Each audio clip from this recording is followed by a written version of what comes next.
നമസ്കാരം. മെസ്സിയെ കേരളത്തിൽ കൊണ്ടുവരും, മെസ്സി വരും കേട്ടോ എന്നുള്ള തട്ടിപ്പുകൾ മലയാളി കേൾക്കുവാൻ തുടങ്ങിയിട്ട് കുറേ കാലമായി. മെസ്സിയെക്കുറിച്ച് എന്തെങ്കിലും മിണ്ടിയാൽ മരം വെട്ട് മുതലാളി കേസ് കൊടുക്കുമെന്നുള്ള നിലയിൽ വരെ കാര്യങ്ങൾ അവസാനം വഷളായി, ആകെ ചളകുളമായി. ഈ കലൂർ സ്റ്റേഡിയം എന്തിനാണ് ഇദ്ദേഹത്തെ ഏൽപ്പിച്ച് അതിൻ്റെ ചുറ്റുമുള്ള മരം വെട്ടാനായിരുന്നു. അതിനിടയിൽ ഇത്തരത്തിലുള്ള വാർത്തകൾ കൊടുക്കുന്നതിനെ തടയണമെന്നാവശ്യപ്പെട്ട് കർണാടകത്തിലെ ഒരു കോടതിയിൽ കൊണ്ടുപോയി ഇദ്ദേഹം ഒരു ഹർജി ഫയൽ ചെയ്തു. കോടതി കേട്ടപാടെ ആ ഒരു ഹർജി എല്ലാവർക്കും അയക്കുകയും ചെയ്തു. ഒടുവിൽ സത്യാവസ്ഥ ബോധ്യപ്പെട്ടപ്പോൾ കോടതി പറഞ്ഞു, ഈ എടുത്തു മാറ്റിയ വാർത്തകളെല്ലാം അതേ പ്രാധാന്യത്തോടു കൂടി തിരികെ കൊടുക്കണം. ഇയാൾ കോടതിയെ കബളിപ്പിക്കുവാൻ ശ്രമിക്കുകയായിരുന്നു. ഈ മരം വെട്ട് മുതലാളിമാർ അഗസ്റ്റിൻ സഹോദരന്മാരുടെ കാര്യത്തിൽ ഒരു തീരുമാനമായി. അപ്പോൾ മുട്ടിൽ മരമുറി കേസ് നേരത്തെ ഉണ്ട്, അതിനു മുമ്പേ മാംഗോ ഫോണുണ്ട്. ഈ മുട്ടിൽ മരമുറി കേസിൽ ഇവരുടെ പേരിൽ ജാമ്യമില്ലാ വാറണ്ട് പുറപ്പെടുവിപ്പിക്കപ്പെട്ടിരിക്കുകയാണ്. ഇപ്പോൾ അതിൻ്റെ കൂടെയാണ് മെസ്സി വരും കേട്ടോ എന്നുള്ളത്. അതിൽ തന്നെ ഇപ്പോൾ പുറത്തു വരുന്ന വിവരങ്ങളനുസരിച്ച് കായിക വകുപ്പ് നേരിട്ടല്ല ഈ കാര്യങ്ങൾ കൈകാര്യം ചെയ്തിരുന്നത്. കായിക വകുപ്പ് മന്ത്രിയായിരുന്ന അബ്ദുറഹ്മാനായിരുന്നു, നേരിട്ടായിരുന്നു മെസ്സി വരുമെന്നുള്ള ആ ഒരു പ്രതിച്ഛായ ഇവിടെ സൃഷ്ടിച്ച് അങ്ങനെ ഒരു വാർത്ത പരത്തി. ഏതാണ്ട് പറയുന്നത് 200 കോടിക്ക് മുകളിലുള്ള ഒരു അഴിമതി ഇതിൻ്റെ പിന്നിൽ നടന്നു കാണുവാൻ സാധ്യതയുണ്ടെന്നാണ് ഇപ്പോൾ പ്രാഥമികമായ അന്വേഷണ റിപ്പോർട്ട് നമ്മളോട് പറയുന്നത്.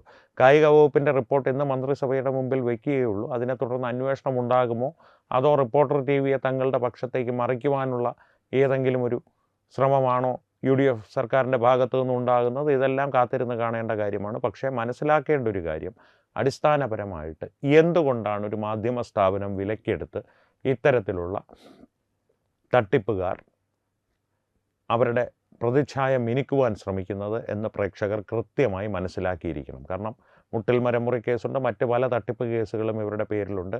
അവർക്കെതിരെ ഏതെങ്കിലും തരത്തിൽ വാർത്ത കൊടുക്കുന്നവരെ നിയമത്തിൻ്റെ ഏതെങ്കിലും പഴുതുകളിലൂടെ കുടുക്കുവാനോ അല്ലെങ്കിൽ നിശബ്ദരാക്കുവാനോ നിരന്തരമായി ശ്രമിച്ചുകൊണ്ടിരിക്കുന്നു.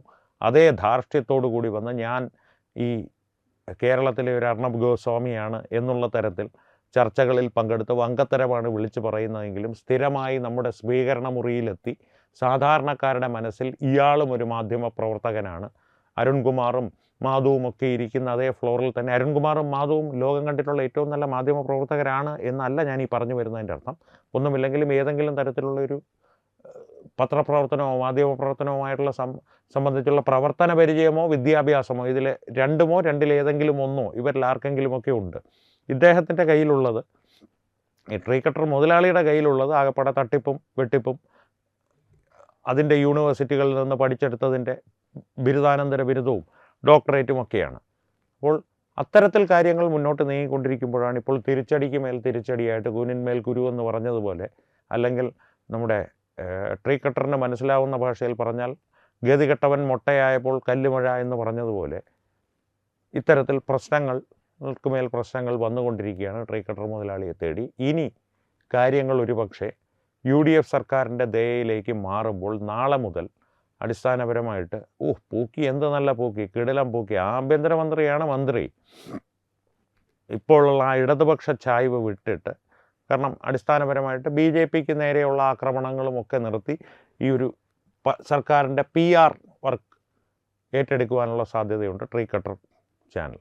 പക്ഷേ അതിനൊരു ചെറിയ കുടുക്കുള്ളത്, ഇതിൽ ആരുടെ പ്രതിച്ഛായയായിരിക്കും മിനുക്കുക എന്നുള്ള ആഭ്യന്തരമന്ത്രിയുടെയോ മുഖ്യമന്ത്രിയുടെയോ. കാരണം അവർ തമ്മിൽ വളരെ സ്നേഹത്തിലും വളരെ ഒത്തൊരുമയിലും ആയതുകൊണ്ട് കൃത്യമായിട്ടുള്ള ഏകീകരിക്കപ്പെട്ട പ്രവർത്തനമാണല്ലോ സർക്കാരിൻ്റെ നടക്കുന്നത്. കണ്ടാൽ തന്നെ നമുക്കറിയാമല്ലോ കാര്യങ്ങൾ. അങ്ങനെയായിരിക്കും ഇനി കാര്യങ്ങൾ മുന്നോട്ട് പോകുന്നത്. കാരണം പുറത്തു വന്ന ഇമെയിൽ സന്ദേശമൊക്കെ അനുസരിച്ച് വലിയ പ്രശ്നങ്ങളാണ് നടന്നുകൊണ്ടിരിക്കുന്നത്. കാരണം അർജൻറ്റീന ഫുട്ബോൾ അസോസിയേഷനെ ബന്ധപ്പെട്ടത് കായിക വകുപ്പ് നേരിട്ടാണെന്ന് പറഞ്ഞിരുന്നു. ആശയവിനിമയം നടത്തിയത് കായിക വകുപ്പല്ല, അബ്ദുറഹ്മാൻ നേരിട്ടാണെന്നും എന്ന് കാണിക്കുന്ന വ്യക്തമാകുന്ന രേഖകളാണ് ഇപ്പോൾ പുറത്തു വരുന്നത്. അദ്ദേഹത്തിൻ്റെ ഇമെയിലിൽ നിന്ന് തന്നെയാണ് അത്തരത്തിലുള്ളൊരു ആശയവിനിമയം പുറത്തു പോയിരിക്കുന്നത്. ഈ കായിക വകുപ്പിലെ സെക്രട്ടറിക്കോ അല്ലെങ്കിൽ ഡയറക്ടർക്കോ ഒന്നും ഇത് സംബന്ധിച്ച് യാതൊരു വിവരവും ഇല്ലായിരുന്നു എന്ന് വേണമെങ്കിൽ നമുക്ക് അനുമാനിക്കാം. അല്ലെങ്കിൽ ഈ ഒരു കമ്മ്യൂണിക്കേഷൻ ലൂപ്പ് എന്ന് പറയുമല്ലോ, ഈ ആശയവിനിമയ ശൃംഖലയിൽ അവരാരും ഉൾപ്പെട്ടിരുന്നില്ല എന്നുള്ള വിവരങ്ങളാണ് ഇപ്പോൾ പുറത്തു വരുന്നത്. പക്ഷേ ഇപ്പോൾ കേന്ദ്രീകരിച്ചിരിക്കുന്നത്. ഇപ്പോൾ പോലും ഈ വരുന്ന വാർത്തകളും ഈ അന്വേഷണ റിപ്പോർട്ടും എല്ലാം കേന്ദ്രീകരിച്ചിരിക്കുന്നത് അബ്ദുറഹ്മാനാണ്. ഈ അബ്ദുറഹ്മാൻ ഈ കലൂർ സ്റ്റേഡിയം ഉൾപ്പെടെയുള്ള സംവിധാനങ്ങൾ ആർക്ക് വേണ്ടിയിട്ട് വിട്ടുകൊടുത്തോ, അല്ലെങ്കിൽ മെസ്സിയെ കൊണ്ടുവരുമെന്നുള്ള പ്രചരണം ആരാണ് അബ്ദുറഹ്മാനും അപ്പുറം പൊതുമണ്ഡലത്തിൽ സ്ഥിരമായി നടത്തിയത് എന്നുള്ള കാര്യത്തിൽ ഇതുവരെ അന്വേഷണം നടത്തിയതായിട്ടോ അത് സംബന്ധിച്ച് എന്തെങ്കിലും ഒരു റിപ്പോർട്ട് സമർപ്പിച്ചതായിട്ടോ നമുക്കറിയുവാൻ സാധിക്കുന്നില്ല. അതായത് ട്രീ കട്ടർ മുതലാളി തൽക്കാലം ഇപ്പോൾ പേര് പരാമർശിക്കാത്ത തലത്തിൽ സുരക്ഷിതനാണ്. പക്ഷേ ഇദ്ദേഹത്തിൻ്റെ പേര് പരാമർശിച്ചേ മതിയാവുകയുള്ളൂ. കാരണം ഒന്നും വേണ്ട, പ്രത്യേകിച്ച് ഒരു അന്വേഷണവും നടത്താതെ തന്നെ മെസ്സി കേരള എന്നുള്ളൊരു വീഡിയോ സെർച്ച് ചെയ്താൽ തന്നെ ഇദ്ദേഹം മാധ്യമപ്രവർത്തകരുടെ മുമ്പിൽ മെസ്സി അവിടെ കളിക്കില്ല, ഇനി എവിടെയെങ്കിലും മെസ്സി കളിക്കുമെങ്കിൽ കേരളത്തിലേ കളിക്കുകയുള്ളൂ, അല്ലെങ്കിൽ വിവരമറിയും എന്നുള്ള പ്രഘോഷണങ്ങളും പ്രഖ്യാപനങ്ങളും വെല്ലുവിളികളും നടത്തുന്ന വീഡിയോകൾ നിരവധിയുണ്ട്. അദ്ദേഹത്തിൻ്റെ ചാനലിൽ തന്നെ കാണുമത്.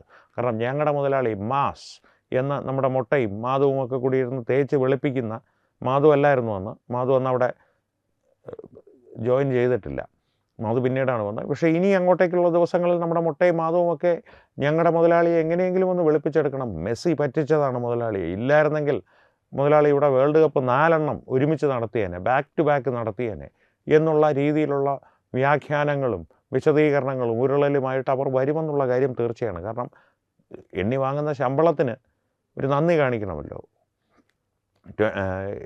ട്രീ കട്ടർ ചാനൽ വരുന്നതിന് മുമ്പ് മൊട്ടയുടെ സ്ഥിരം പരിപാടി രാവിലെ ഒരു ചുവന്ന തലയെക്കെട്ടും കെട്ടി മരം കൊത്തി എന്ന് വിളിച്ച് ഈ ട്രീ കട്ടർ മുതലാളിയെ അപമാനിക്കലും പുലഭ്യം പറച്ചിലുമായിരുന്നു. അത് വേറെ കാര്യം, അത് വേറെ വാ, ഇത് നാറിയവാ എന്ന് വടിവേലുവിൻ്റെ ഒരു കോമഡിയുണ്ട്. മൊട്ട അങ്ങനെയാണെന്നല്ല ഞാൻ പറഞ്ഞു, വടിവേലുവിൻ്റെ ഒരു കോമഡിയുണ്ട്, അത് വേറെ വാ, ഇത് നാറവാ എന്ന് പറയുന്നത് പോലെ അവിടെ 24-ലായിരുന്നപ്പോൾ തലയെക്കെട്ടും കെട്ടി മരം കൊത്തി എന്ന് വിളിച്ചയാളെ ഇവിടെ വന്നപ്പോൾ മുതലാളി എന്ന് വിളിക്കുന്നു. അത് ഇട്ട് കൊടുക്കുന്ന അപ്പക്കഷ്ണങ്ങളുടെ രുചിയും അല്ലെങ്കിൽ വലിപ്പത്തിൻ്റെയും എണ്ണത്തിൻ്റെയും കൂടുതൽ കുറവുകൾ കാരണം അങ്ങനെയുള്ള ആശയങ്ങളിൽ വ്യത്യാസം വരാം. കാരണം ആശയമല്ലല്ലോ, ആമാശയമാണല്ലോ പ്രധാനം.